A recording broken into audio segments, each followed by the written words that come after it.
Zach Maas. And I'm AJ Finney. And this is Hippie Not Hippie.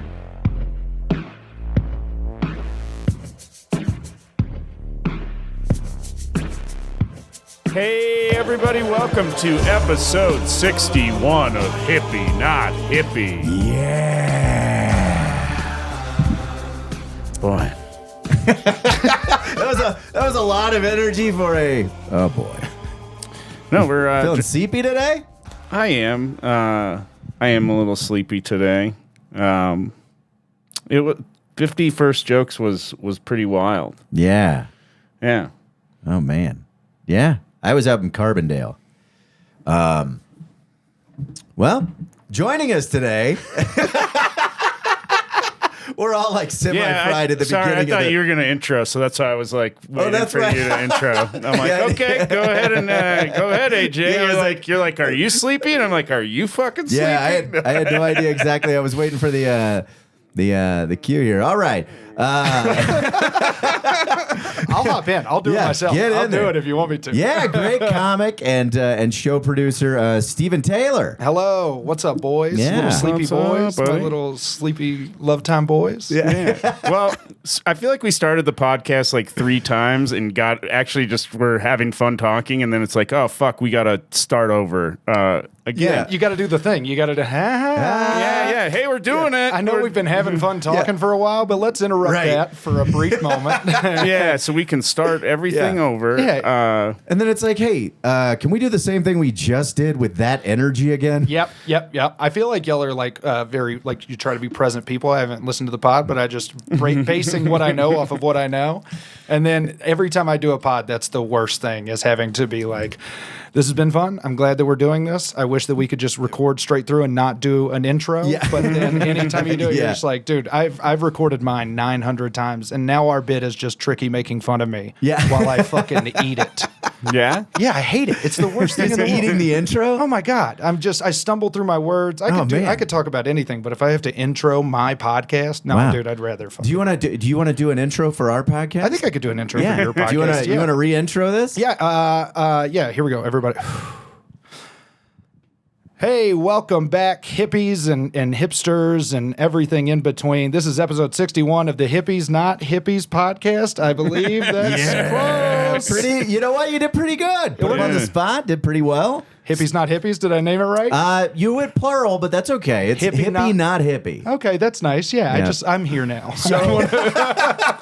So where I had to cut you off because I was like, we should probably talk about this on the stage. Is you were talking about how you love the Dad Lounge down in Trinidad. In Trinidad, Colorado, which has grown to be one of my favorite cities in America. It's a fun place. Not a lot of people think about touring through Trinidad, Colorado, but anytime I come to Denver, I try to make my way down there. Yeah. It's a weird city. It kind of like, I made this joke about Boulder. It feels like a fake city, but Boulder feels like a fake city in a bad way, like a Hallmark movie. Bad way. But like Trinidad feels like a fake city in like, I think like, some mining company set this up for the miners to live in. And you're like, all right, well, they did. They have a big canary in a cage in the middle of town. Yeah, and then I think under it is just the list of all the miners that died in the mine. I'm pretty sure that's... Is that the whole thing about that city? Well, that and sex changes. That's the thing I found out. Yeah, that was the big thing. Also, the first time Naylor and I toured through there, Aaron Naylor and I ran through, and we went to a pizza spot, and like some dude just sig-heiled. Like out of and it wasn't like a maybe that was or maybe that wasn't. It was like, no, that was definitely exactly. You're like, was he waving? Or? We had to think about that was an aggressive wave. I went to wave back, and I was like, I don't want to get caught with this. But yeah, it's like it's just got a bunch of weird characters, and then you go to the Dad Lounge, and the Dad Lounge feels like the island of misfit toys. Yeah. But like that feels like the cool person's hangout in Trinidad. So it's this double, it's, yeah, you go in and you see Nathan Lund and you're like, what a misfit toy that guy is. What just a mixture of parts from different toys slammed together. Full of gout.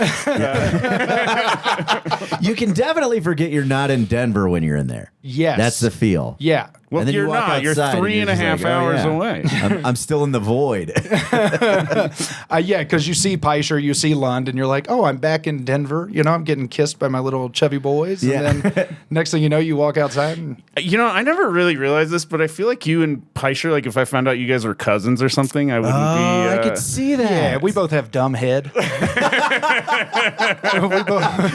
we both have You slow got face. some red and you know. Yeah. I like how Zach's going, oh, it's the hair tone, and you're going just straight for, nope, I'm dumb. No, Yep, no, no. it's, what? It's a rectangular forehead. That's all it is. It's like it's a boxy head with big cheeks.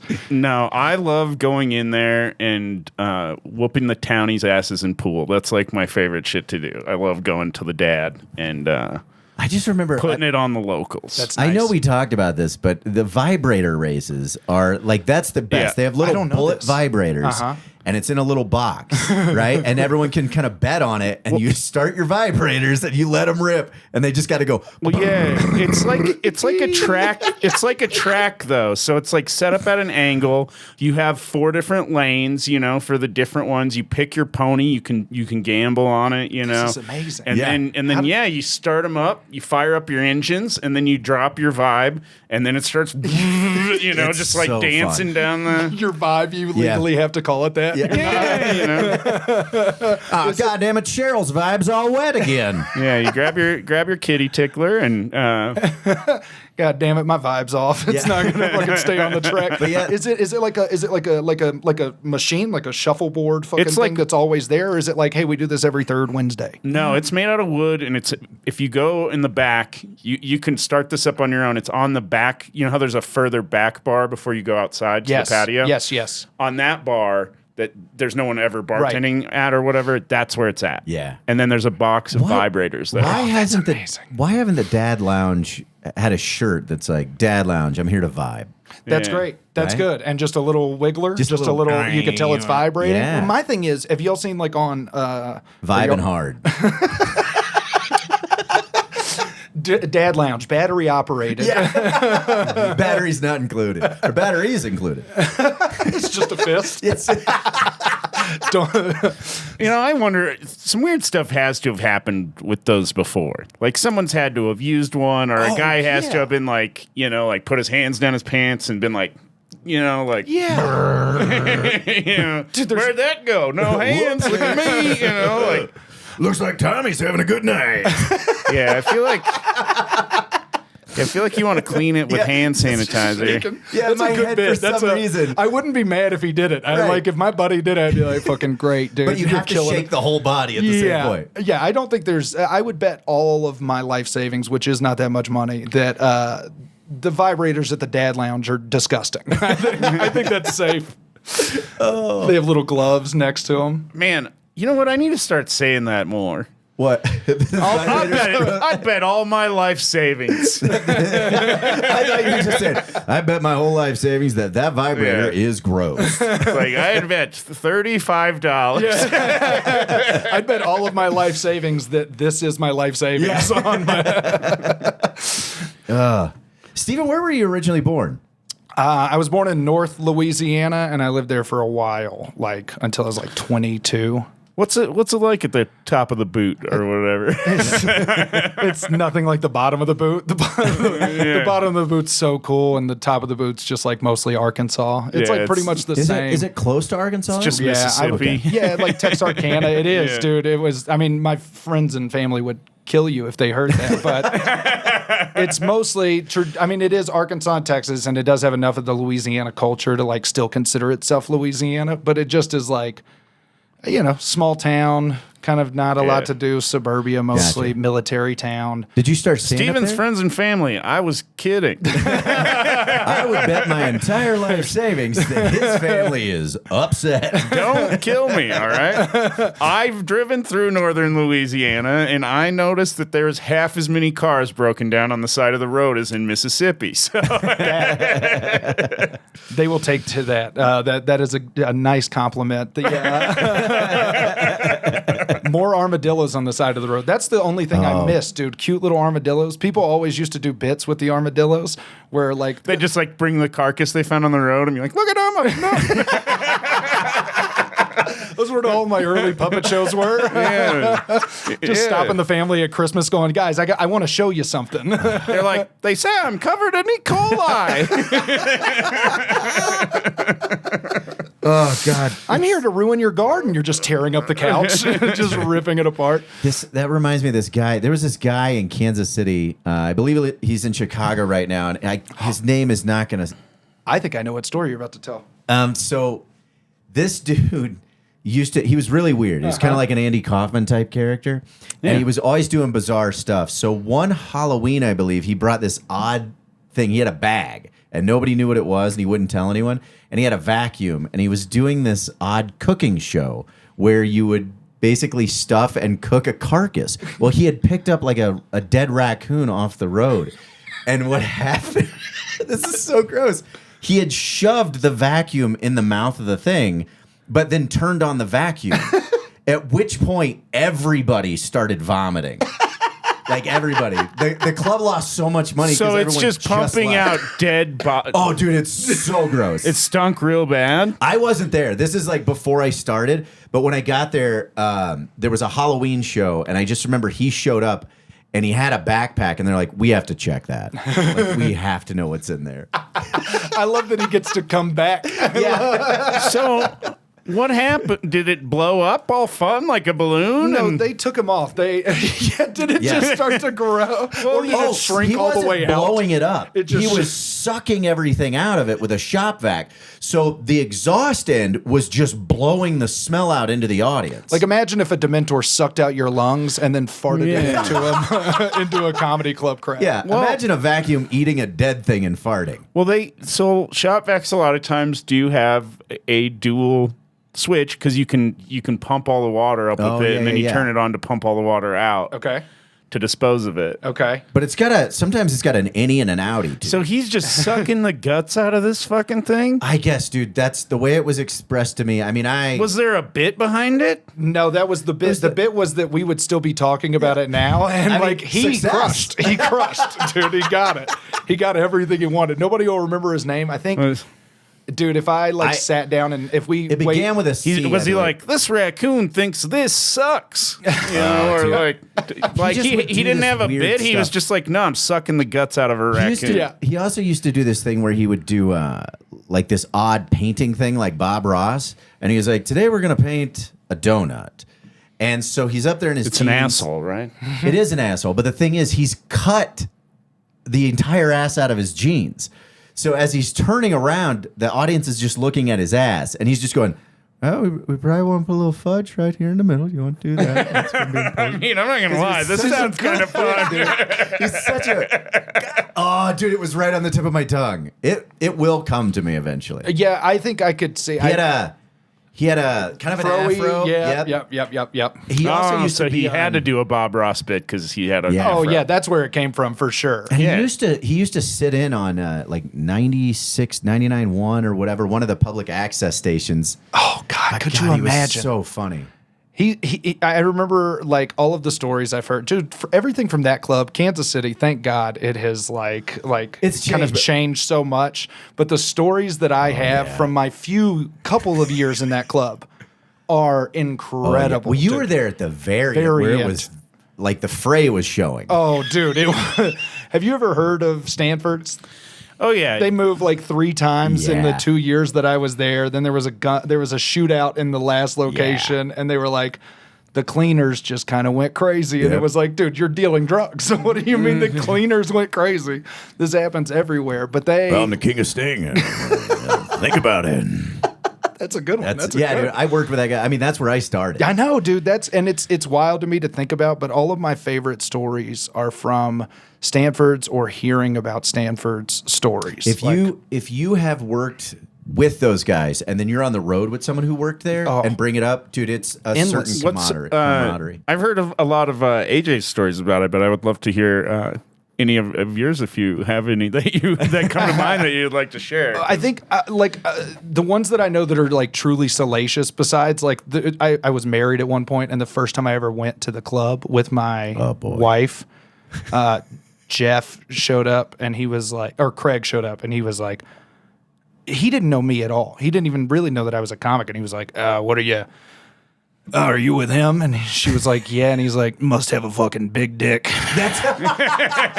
If not, come talk to me. And then just walked off. And like, it was not like he was like, huh? Oh, yeah. It was like he was very much like on cocaine and just being like, I am offering this. Yeah. I am letting you know that you have a way out if you need it. The funnier things like Jimmy J.J. Walker showed up to the open mic and he would pick whoever had the best open mic set. That would be who worked the weekend hosting. And he came up to all of us before and he did like a meeting before the open mic to be like, here's what I'm looking for. And he's like, all right, I need clean. If you want to work with me, you got to work clean, okay? Which means I don't want to hear anything about eating your girlfriend's pussy or about how little your dick is or about how many times you jerk off while a chick is sitting on your face. I don't want to hear about you fucking your brother. I don't want to hear about how little your wife has sucked your little dick. I don't want to hear. And he wasn't like smiling. What's he reading the pump up chart at the back of the green room? You know how Vanderplug has that bit where he's like, I'm just reading all of the comics that I've questions that I've ever heard from an open mic. Yeah. I love that bit. Hilarious bit. But that's what it felt like Jimmy J.J. Walker was doing, where he was like, here's all the things I've heard in the past 3 weeks at an open mic. And here's what I don't want to hear. I don't want to hear anything about giraffes scissoring. I don't want to hear anything. God, that sounds like an amazing bit.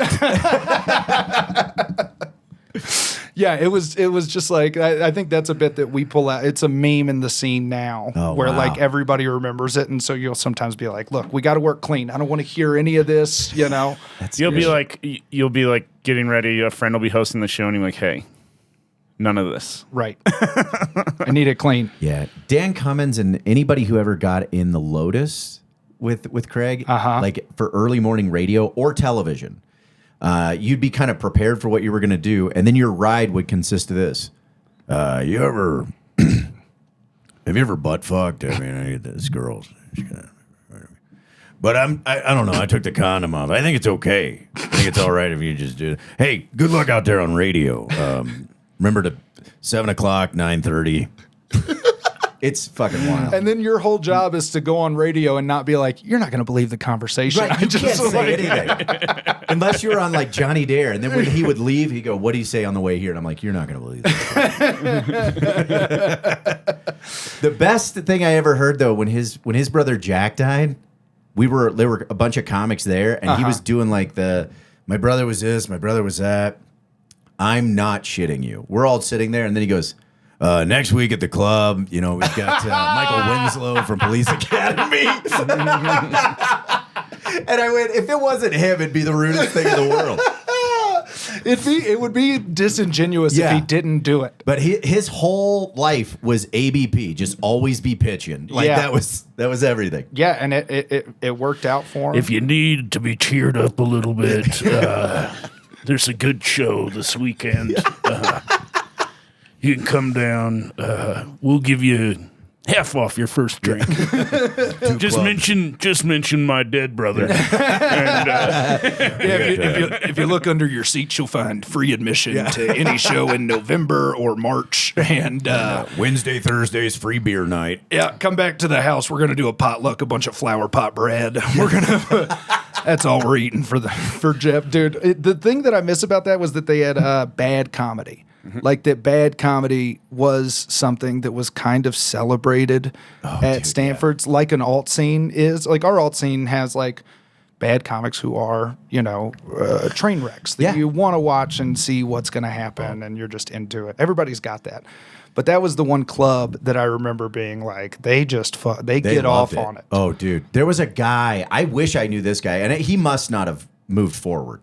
I mean, I only saw him like 5 times, and the bartender at the time was so mad at me because anytime the guy showed up, I was like, oh man, I'm gonna pump this dude up. And they were like, stop, you're encouraging him to cut. And I mean, it was a disaster, dude. He would be doing yoga and people were like, what the hell? And I'm like, oh, he's going up. And by the time he got up, there was no punchlines.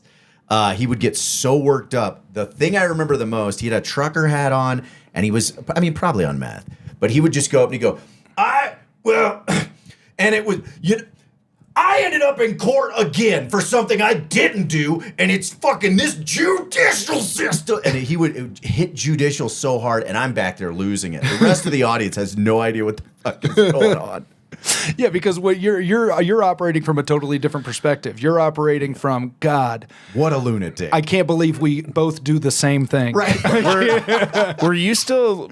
You were still partying during some of this. Were you doing blow with this dude? No, I was never a blow guy. Oh yeah. No. But I mean, I was definitely getting drunk. Are you a blow guy? Have ever been a blow guy? Allegedly a blow guy? He's a blow fish. I liked. I did some cocaine in high school for a while. Whoa! And dude, doing coke in high school rules. But getting off of coke after high school is amazing. Oh well, it was in South Dakota, so I did a bunch of cocaine for a while, and then there just wasn't any cocaine. It was a bit of a drought. Yeah, I did all the cocaine in the entire city, and then was like, okay.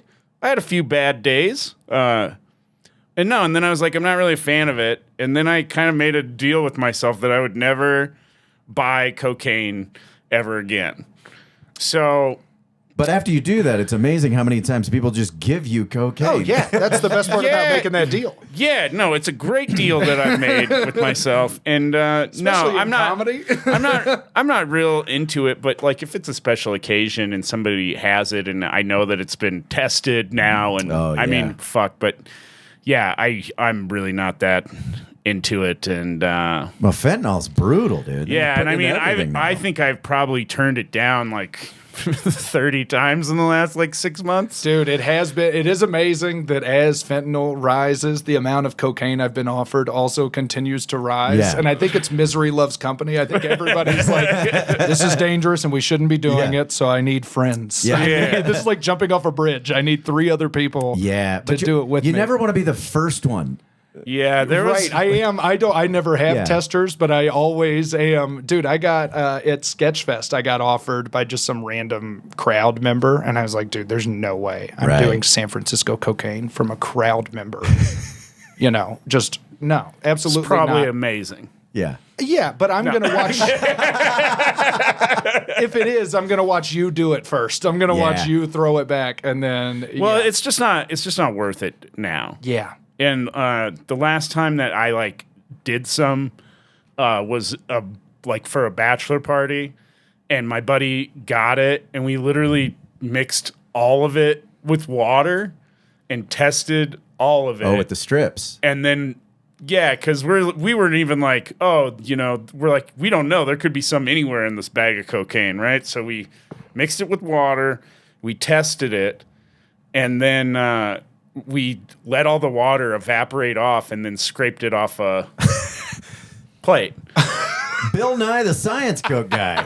You're just trying to make crack. You're just badly trying to make crack. No. So basically it was the same way that I used to cook ketamine when I was in high school.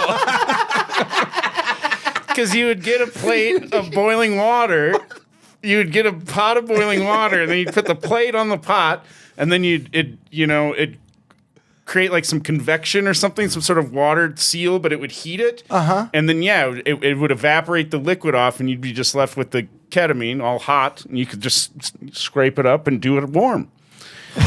That was my favorite. Warms the soul like warm cake. Called it hot rails of ketamine. And I was like, you know what? I bet we could test a lot of cocaine this way well and efficiently. And it was great. It still worked? It worked. Oh, I mean, the water that cocaine is, when they make that shit, there's gasoline and all kinds of fucked up shit. So you're saying your Coke was cleaner after the bath. I do love that I have never my uncle taught me how to cook crack cocaine. Because he went to jail in the 80s. Good and he was uncle. just one day like, oh, yeah. No, what, did he just put on Master P and he's like, listen to this song? Yeah. Son. Mama make crack like this. Ghetto just made dope. you watch New Jack City and was like, watch it a few times. No, my uncle's a big Fetty Wap fan. He's a huge. But he was telling me, I knew about The first time I ever did hard drugs, like, was with him, and it was like snorting Oxycontin. Oh, that yeah. was like the fun. And then we watched Glenn Beck for 3 hours, which was like, dude, talk about a propaganda machine. That was Something I still think about is like Glenn Beck at one point in time, like he got in trouble for something that he said or whatever, and he tried to act like he was saying something else, and he was like, "I roll dude heavy."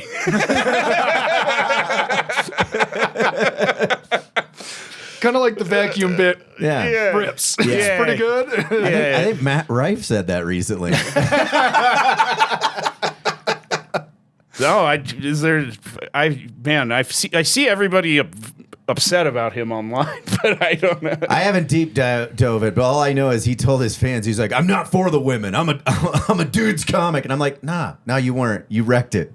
Dude, it's so funny to watch somebody be so insecure and so hot at the same time. Like, where you're just like, because I worked with him right before he was like popping off, and super nice, super humble, okay at comedy. Most of it's like crowd work, and crowd work to me a lot of the times, especially like mid crowd work, like great crowd work is the hardest thing to comprehend. Yeah, when that was Ian Bagg, right? When you watch Ian Bagg, when you watch Sam Talent, when you watch, like, I worked with Carlos Miller and DC Youngfly, the 85 South show, those dudes, like, it's amazing when you can watch it. But when you watch mid-comedy crowd work, as a comedian, you know what it is, which is like a David Blaine watching a close-up magician going, "Yeah, you fucking hack, bitch. You fucking, it's trash." They're just fishing. Yeah, and he's doing that as a hot dude to hot women and doing what I do, which is just flirt with the crowd, but it's usually when a man yells at me. I just like, my first instinct is to be, but like, he's going in and doing that. And then with the success he's having with the hot women, he's like, "Man, maybe I'm not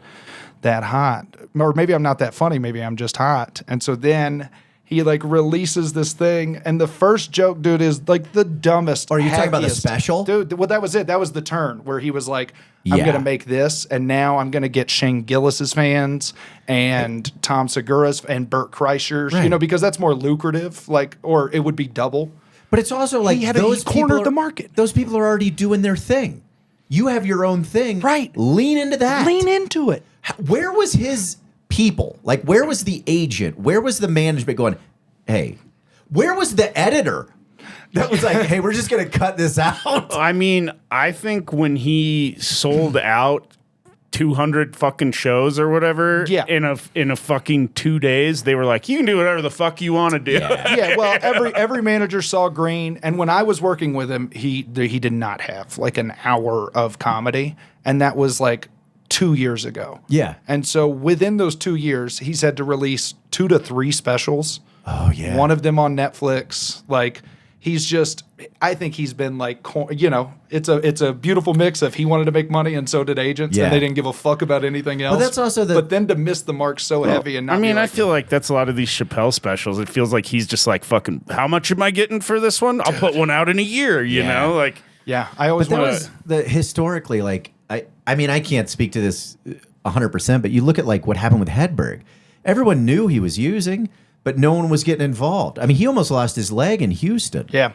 And at that point, someone should have gotten involved. But as soon as you get involved, an addict doesn't want to be bothered. So they'll just fire you and get somebody else and keep the money rolling in. Right. Yeah. There was no way. I mean, he made it up because I don't think it was an agent's thing. I think I can relate to being so insecure with who likes you. Have you ever done that? Like, I performed for Donnie Baker, R.I.P. Yeah. Oh, dude, Donnie Baker was the Midwest king. Pour one out for the Zoomy King. Yeah. I don't know this person. Oh, dude, we'll show it to you. He's a social media star that was Bob and Tom. Yeah, Bob and Tom loved him. And I opened for him, and dude, I used to do all this, like, when I was first starting out, I did all this progressive race stuff. I would talk about growing up in North Louisiana, changing perspectives, right? Yeah. And then when I opened for Donnie Baker, I was like, I'm going to be a good host. I'm not going to, bore his crowd. I'm just going to do He's going to lean into the ding, ding, ding. Yeah, hey, I got my car stolen. I'll tell you about that. My nephew said pussy one time. I'll tell you about that. Yeah. Just trying to, like, I was like, I'll just take it easy. features this black dude. And that one guy's like, I don't want to hear about your uncle nephew saying pussy. And I don't want to hear one person say dynamite. And I know we're close to the fourth. I'm like shaking off all the jokes on my set list, just slowly crossing them off. No dynamite. Don't talk bad about Ann Coulter. Don't. You know that Jimmy J.J. Walker and Ann Coulter were married? I did not know that. Yeah, I think they still are, or dating, something like that. Wow. Damn, yeah, I just thought about them fucking and it threw off my entire train of thought. Ann Coulter, like the fox? Yeah, that same one. Yeah. Hard to talk with that much of a heart on you. All the blood's rushing out of my skull. Well, you think when he comes, he goes, dynamite! I hope so. Has to. Oh, that's like JJ from like the fucking Good Times. Yeah, from Good Times. That's who's at the telling you about the open mic? Yes. He was probably an annual that would come around because dude, at the end there, he's like a lot. Dude, yeah, he's doing it 4 maybe 3 times a year. He was coming to Kansas City. It felt like I was always. Well, and I know Craig was working with an agent out of New York that he was working with all those guys. Uh-huh. Interesting. Yeah. Where were we before that? Fuck. Drugs, cocaine.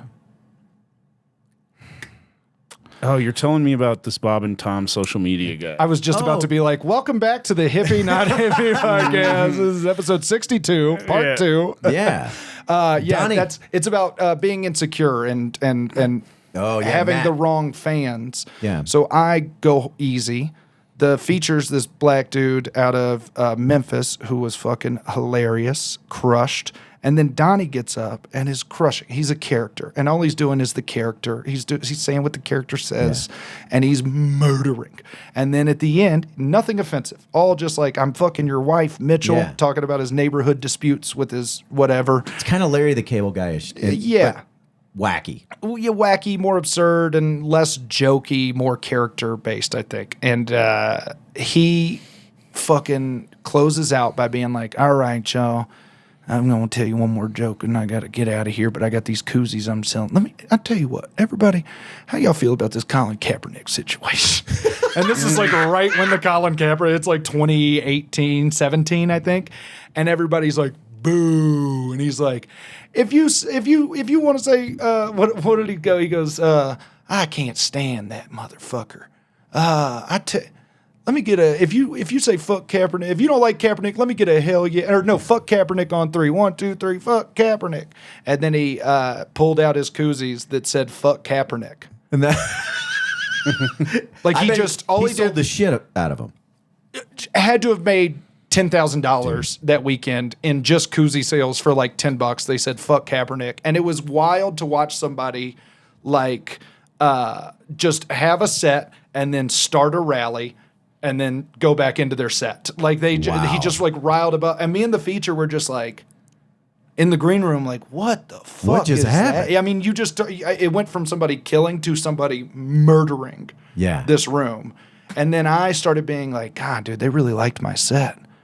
Oh, you start questioning. I had a good set. What am I selling out? Why didn't I do the race stuff for them? So then every set after that, I did the race stuff. And they were laughing. They were enjoying it. But then it made me doubt my material where I was like, fuck, dude, they like this?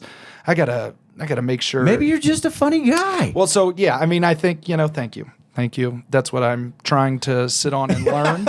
But I relate to Matt being like, looking out and being like, I'm the male Eliza Schlesinger. Like, I'm for millennial white women and Gen Z white women. Like, that's who loves me. Yeah. And being like, oh, is that who I want to hang out with my friends? Like, it's all insecurity shit, but it's fun to watch somebody do that with $200 million. No, I was just talking I did another podcast with Jared Chandler, and he was asking me a bunch of questions, and I was like, yeah, sometimes it's like thinking about your comedy as far as like, I do well in a lot of rooms, in a lot of places. And sometimes I'm like that might be the worst fucking thing. Doing well in that room. Yeah, doing well in like so many places because it's like, and being, I don't know, it's almost like I feel like my comedy's just boring, or I'm not being, aggressive enough with ideas or something, because like, I don't know, the comics I think that really do the greatest, fucking 80% of the room doesn't fucking really give a shit about them, but 20% fucking loves them. But it's also like cruise ships, right? You think about cruise ships. Not everyone wants to do them, but sometimes people want the money. You do a cruise ship to make the money to do the thing you really want to do. Eventually, you don't have to do the things where you slightly pander or readjust things, and you just lean into who you are, and then everything else writes itself. Oh, yeah. No, I know. And my act, I don't turn my back on any moral belief that I have or any but I also think that like. So are you going to get that Matt Rife tattoo removed off your chest?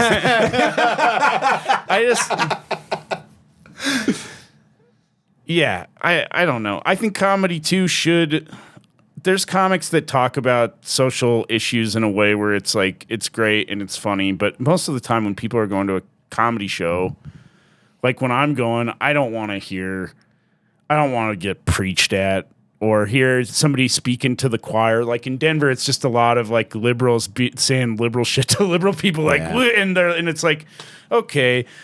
There's also like funny stuff where I'm just like a guy, I think I've talked about this on the pod, but I can't remember a comic recently that's like, I think this God guy might not be real or whatever. And I was just like, what the fuck are you talking? Like, like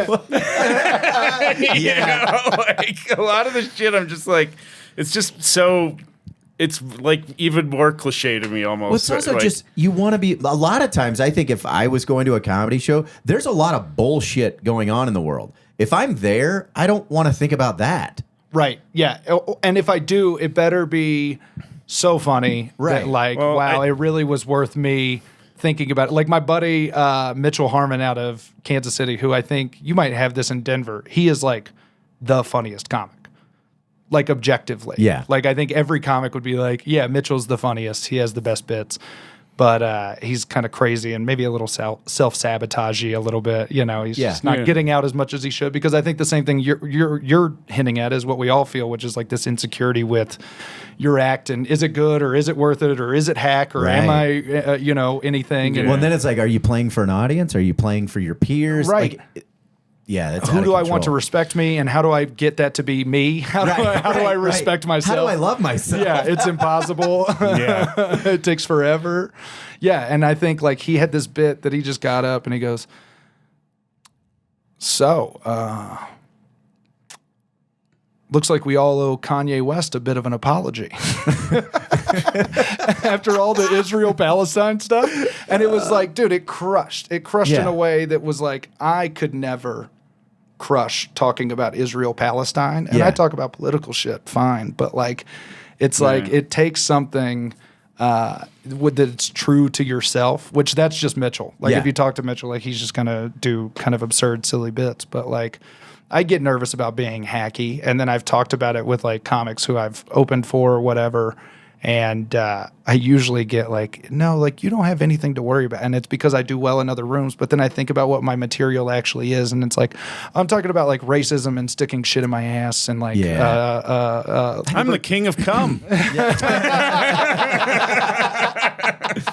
I'm the cum master. The king of comedy. Yeah, the king of comedy. Martin Scorsese's failed sequel. Yeah. I think I'm the king of kingdom cum jokes. My favorite dish to order at the Chinese restaurant. Kingdom cum. I think the worst part is like when you do a bit that should be taken one way, but then the audience takes it another way.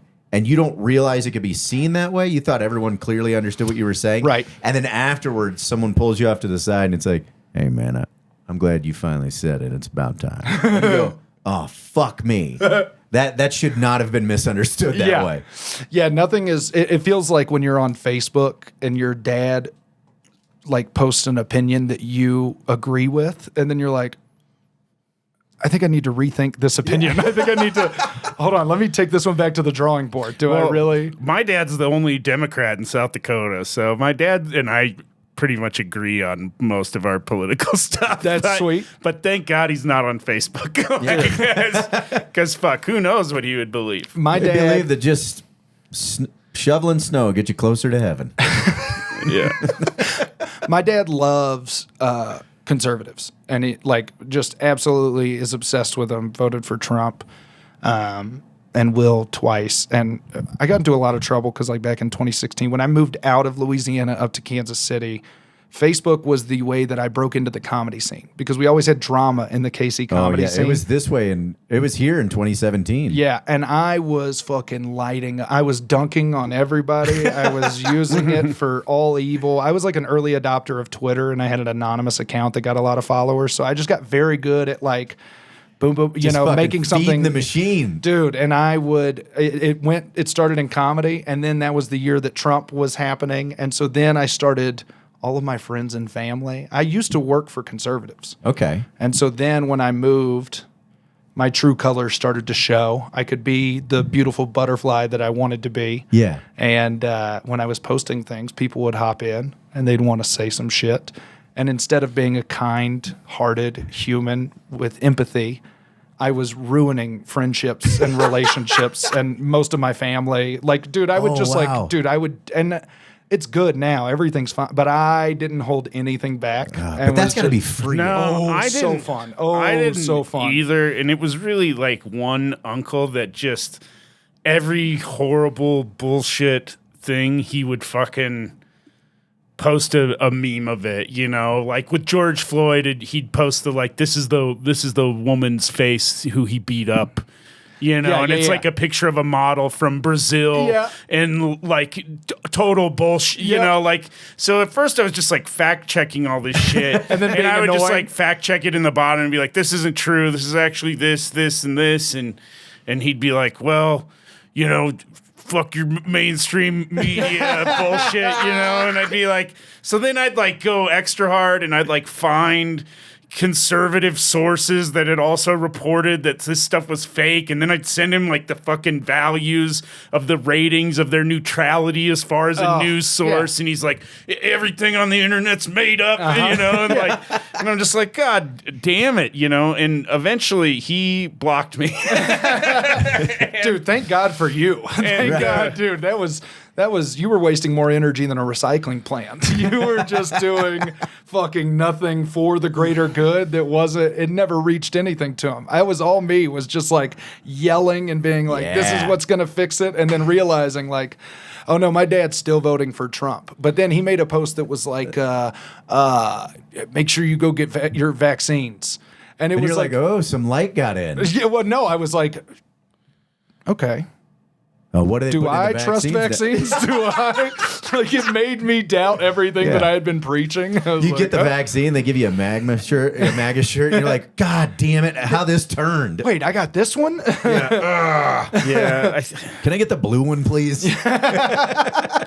Well, and I've just got off of I post because I have to because I'm a comic, but as far as looking at social media, I'm kind of over it. Nice. And what a nice place. That's got to be free. At the first of the year, right around then, I just got, because I'll get on to post and usually just read the first post or whatever and go on. But the first post was a friend that's I did all this stuff I'm really proud of, and I was like, fuck yeah. And then I went down as another friend right away that's I did all this shit, and and I'm like, fuck yeah, my friends are kicking ass. And I was reading, and I'm like, oh man, I actually like this. This is kind of cool, And then I got to a post that had 60 comments of people fighting about drama in the comedy scene and some shit. And I was like, oh fuck. Thanks for the reminder. I hate this shit. And I was just I'm done, But yeah, those few posts were pretty nice. It is nice when tools are used the way that they should be used for, but it is, Well, yeah, it's I read this Bill Gates interview where he was like, yeah, I thought when people got the internet and all this access to information that it would make everyone smarter and change the world and do all this. But he's like, it really just allowed everybody that thought some weird shit to find everybody else that thought that weird shit. Like, and to then form a group and be like, yeah, you're not crazy. I think the same shit, And like before, they would have been afraid to even say any of this shit out loud. But now that they found their support group online, they're down to do it. You gave a bunch of AA meetings for free and just like chat. I was in chat rooms when I was like 8, dude. I was like on like. Yeah, I was 12, I think, the first time I got into a chat room. And immediately, I probably talked to a grown man. Yeah. I had to. And cybered. Oh, yeah. ASL. Oh, yeah. I mean, that was the whole reason we were getting on there. And then we're like, oh, we're a lesbian girl. We're a 14-year-old lesbian girl. And we're just talking to another 14-year-old boys, probably, or a grown-ass man or whatever. There was a really good, like, short film where it's all these people, like, sitting in a room having, like, the most fucked up conversations. And it's in a chat room, they're not who they, you're seeing who they really are, but they're having the conversations like they're these people in the chat room. And I don't, That's got to be fucking haunting just to hear somebody. I had a buddy, Teague Hayes. Teague will probably remember where this came from, but somebody had an idea, and this is a long time ago. Is that a first name? name? Teague Wool. Yeah. Teague Will. Teagle. Is that her first name? No, it's Teague Hayes. Teague will understand. Yeah. Teague will get it. Teague Hayes. will get it. Teague will understand. But there was this.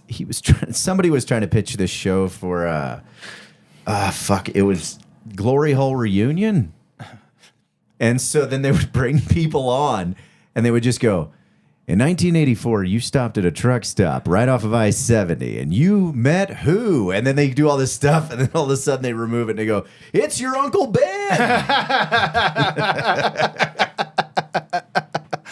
Oh, man, it runs in the family. That's why we always want to stop there. Yeah. My friends wanted to start a glory hole themed hot dog restaurant. Fucking Jake and Sam. Would you serve it through a hole? Yeah. The hot dog, I think, would come out a hole, and then you'd have the bun there or whatever, and then it'd be one of those trained sushi ones that they just come through and it just kind of like shoots out. It sounds They hilarious. had a creative way to do the it was, and I think it was set up like a bathroom, and then you would go, the soap dispenser was ketchup, and sanitizer is mustard, and you stand at the counter, talk to the person. You turn on the sink and relish comes out. I don't. There's one person just grabbing hot dogs everywhere. The cook's covered in fucking mayonnaise. Well, yeah, and you only sell footlongs, God, that would be what a good time. Steven, have you ever done psychedelics? Yeah, so I did. When I got divorced, I was going through a time. I was like, all right, we need to figure some things out. Was hanging out. We went to a bunch. How old were you when you got married? 23. Idiot. 20, yeah. Sorry. Young. No. Give it up. When did you get give it up divorced? for the Lord, everybody. Yeah. Give it up. Yeah, come on. That'll now. get you. Did you have to get married to fuck, or? I mean, to do it guilt free. Okay. To do it without. It was. It's definitely a cultural. This is what you do. You've been dating 6 years. What are you going to do? And you're like, well, I'm too scared to make a decision. Yeah. So I guess we'll just get married. So you got together when you were 17? Yeah. And then married at 23. And then Divorced at 28, during the pandemic. Well, we adopted one of my students kind of accidentally. He moved in right before the pandemic. He moved in January 1st of 2020. Yeah. It was supposed to be temporary housing, and then he just kind of stayed. And so it was a very interesting situation. He's how old was he? He was 15. Now he's 19. Does that check out? Maybe he's 16. Wow. But yeah. So you got divorced during the pandemic? During the pandemic, right after we got him. And it was dude, it was such a strange situation to be these foster co-parents in different cities. But yeah, so after that, I was because we moved out to the suburbs, and that kind of put me in a weird fucking headspace. Then I had this kid weird fucking headspace. We were butting heads. The pandemic was happening. It was like this confluence of fucking crazy, insane identity shit. Yeah, I had a hard time, and I didn't have any of that. I didn't have any 15-year-olds in my fucking house. Yeah, I didn't write a lot of bits. I didn't work on my comedy that much. No, I had a grown-ass nightmare. I had a grown-ass man upstairs for a while, but he was paying rent. He was my friend. So That was me.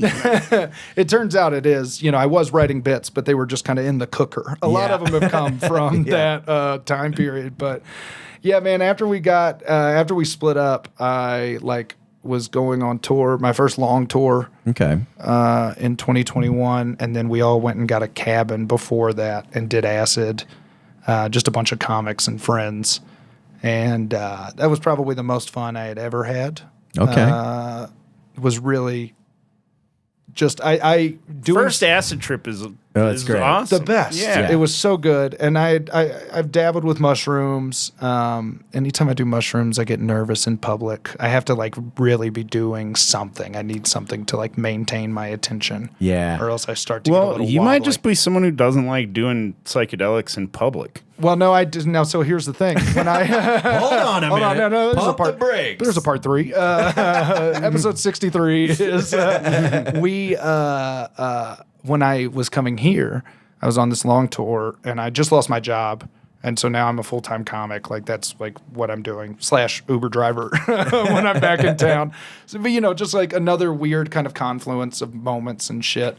And I was like, all right, I probably need to kind of figure out some things. And I was going on tour, and then I was going to be in Denver for 3 fucking weeks, by myself. And so I spent Christmas Eve, Christmas, and the day after alone because everybody else was back. And I was I'll do acid. That'll be my way of Christmas acid. Christmas acid by Yeah. myself, and that'll be fun. But I stayed at another Celebrate the comics. Lord. Yeah. His birthday. This is how the 3 wise men. This is one of the gifts. Yeah, might as well talk to the man. This is what myrrh is. Isn't this what myrrh is? This is myrrh. No, it's frankincense. Oh, is this frankincense? Frankincense. Okay. Myrrh is the gel tabs. Yeah. These are the Frankincense gets you started. The myrrh is what really kicks it off. when I was so set on doing it, I'm gonna do acid on Christmas by myself. Trip so hard you end up in a manger. I was stoked. I was I'm gonna watch all the old claymation ones. Oh, I was yeah. I'll just turn Nightmare Before Christmas. on. I watched Yeah. that on acid. And I sat I was staying at a comics house.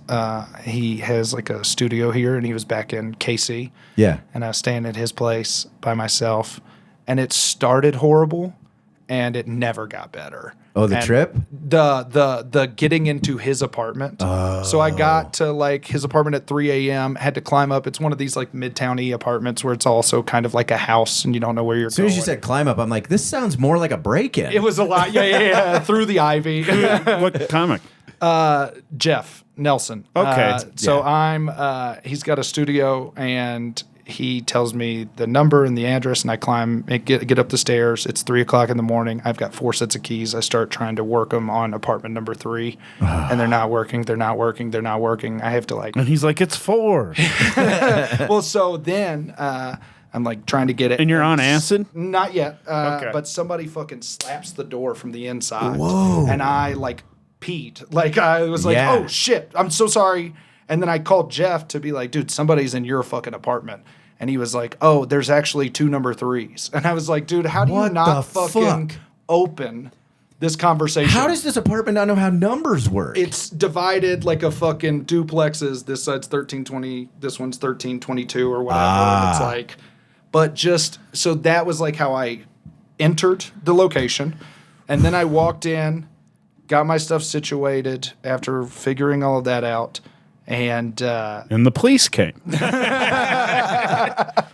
Oh, yeah, I forgot to mention, I live in jail. yeah. You want to see the tase marks? I'll show you. It looks like spider bites after they swell up. But They're not bed bugs. They're tasers. Yeah, thank God, Jeff. You don't have to tell anybody about this. But I went to the bathroom to brush my teeth, and the water in the bathroom smelled like the worst. It just smelled like sulfur. Everything smelled. And so then I woke up on Christmas morning or Christmas Eve, and I took a shower, and I just felt gross. and everything felt gross because it smelled so bad. And I thought that Denver pipes were bad, so I was like going out to buy water. Like I was just buying like gallons of water walking down the street. And so I was like, dude, I cannot do acid. No, you're already on a weird trip. Yeah, I cannot do acid in this place. And so Where does he live? like near Cheeseman Park. It's Okay. it's a fine spot. So I'll be right there's back. there's places though where there's been like sinkholes and stuff in Denver where like he maybe should have a filter on his. on his water. Well, so he had gallons and he had a Brita. So I think that maybe that was a piece of it. Yeah, and lead is also like most of the pipes here have lead. So like they just gave all of us pictures like a few years ago and they're like, hey, that water you've been drinking for 10 years. Terrible. Don't do it. Yeah, it has lead in it. Yeah, it's giving you weird eyes. Yeah. You keep giving everybody has And then $1,000 stairs. I looked it up and it's like just real bad if you're a kid. So Okay, good. So I'm good. yeah, you're fine. But I was like, You might get sulfur skin, but that was it, dude. I was just, everything felt dirty. Everything felt gross. And Yeah. then when I went to my other buddy's apartment, Joe McKenna, I went to his apartment and his water smelled great and everything was fine. And I was drinking it. And Yeah. then Jeff came back and texted me like, dude, what the fuck is this smell? And I was like, what do you mean? I thought it was your pipes. And you know that he's like 40 yeah. and he looks that good. Yeah, I didn't know he was I figured he was in his late 30s, but I'm sorry to out you, Jeff, if he won't listen to this, but he's 40, looks very good for 40 because he does all of these like healthy, conscious things. This is why fucking Denver is perfect for him. yeah. He does like acupuncture and he drinks bone broth and he eats sardines.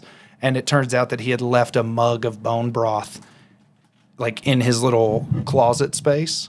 And so it wasn't actually the water that smelled. It was just this bone broth soup that he had left for like a week and a half. And so when he came in and God. started to blame me, I was like, oh, dude, I could have lived my life in solitude and peace for 2 days had I just known that it was all coming out of this fucking cup. It wasn't like actually the water. It was You were trying to just... solidify the broth into making a bone. That's what I had the heat on too. I was just turning it into a gas. I was just like... It was one of the like harder, tougher experiences, and so I didn't do acid.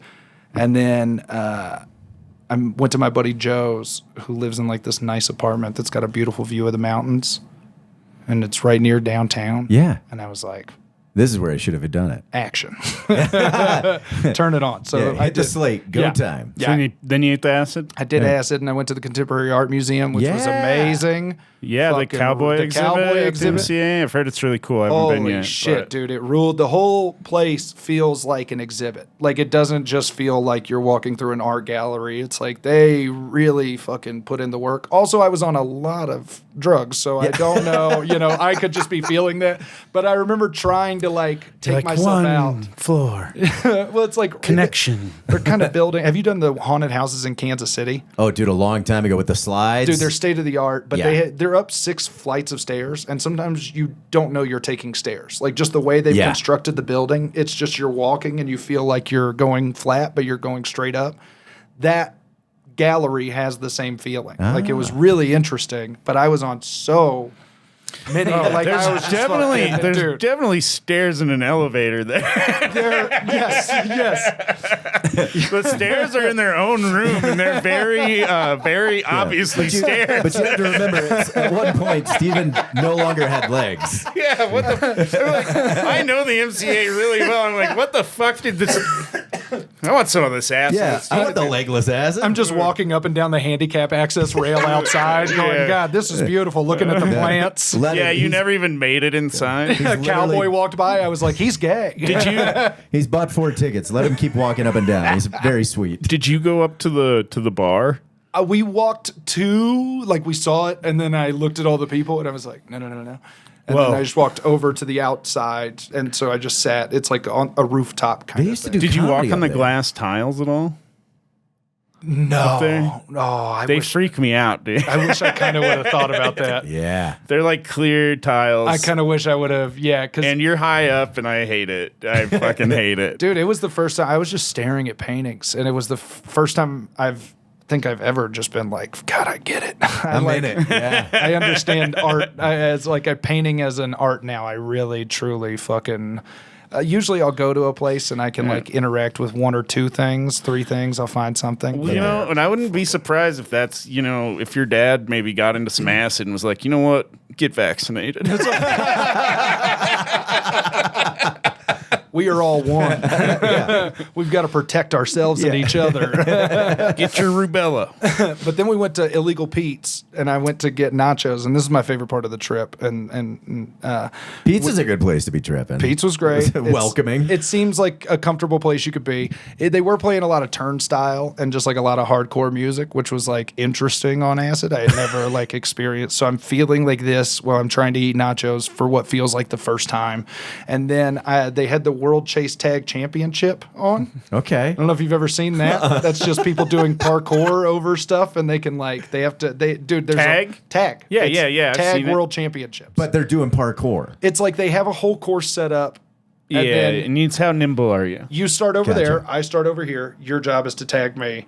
Oh, wow. And so you run over. So one person's it, the other person's you got avoid. like it's like a bull ride. You got 30 seconds to tag him, and then if you don't, so they're doing parkour while they're playing Turnstile.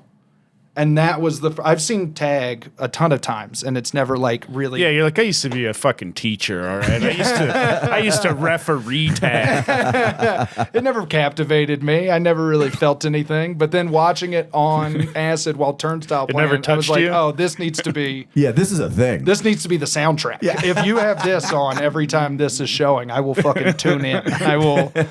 Yeah. It rules. So I'm back on. I've got like 2 more tabs, and I'm waiting to. I want to do it by myself. That's what I haven't done. I want to go hang out somewhere peaceful. I have had good times on acid by myself, but every time I've had a bad time, by myself, good. That's what I was. I was like sitting in the Christmas, like when I was in the Christmas hellhole. I was like, well, you can't do this to yourself. It's just nice to have somebody else there that can be like, that ain't real. Yeah. Yeah, you got to remember you come down. Or they can be like, that's real. One of the first times I ever ate acid alone, I went on a hike in the woods with my dog. Mm-hmm. And then I smoked this big joint, like, as I was, like, coming into my peak, and it just hit me super hard. And then I just fucking started hearing this fucking chainsaw, man.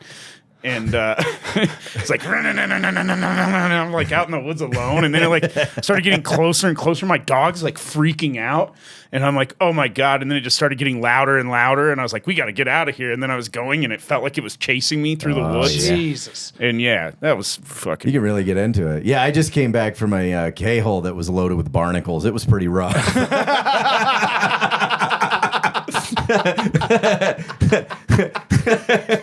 I found the Little Mermaid down there. Yeah. It was crazy. My legs. Wait, have you done ketamine?